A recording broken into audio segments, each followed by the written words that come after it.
Ahmad A1 furniture, जहां पर आपकी लाडली के लिए इलेक्ट्रॉनिक्स और फर्नीचर आइटम्स, शादी ब्याह के लिए मजबूत पायदार furniture set, sofa set, dining table set, TV, fridge, washing machine के अलावा तमाम इलेक्ट्रॉनिक्स और फर्नीचर आइटम आपका वेलकम करते हैं। अहमद A1 फर्नीचर और Ahmed electronics, opposite Shadan hotel, Ballaguda road, Hashimabad, Hyderabad.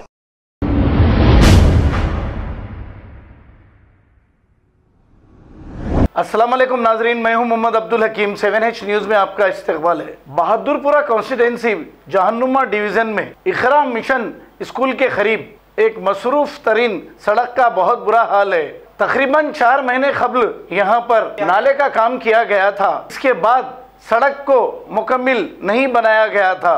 इसके अलावा इस छोटी सी और ख़राब सड़क पर लोडिंग गाड़ियों की पार्किंग भी की जा रही है, जिससे आवाम को तकलीफ़ों का सामना करना पड़ रहा है।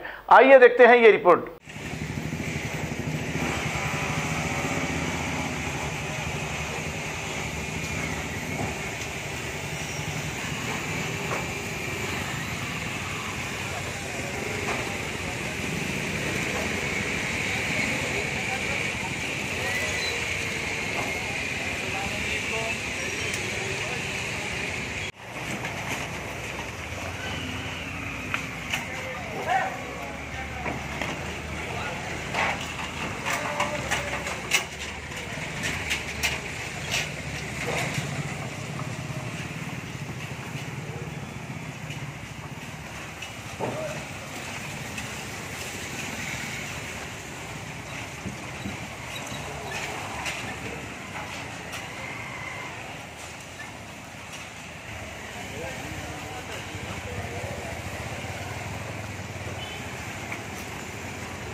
खबर है शहर की, खबर है गाँव की, खबर है सारी दुनिया की। 7H न्यूज़ पसंद आए तो लाइक कीजिए, शेयर कीजिए और सब्सक्राइब करना ना भूलें। 7H news.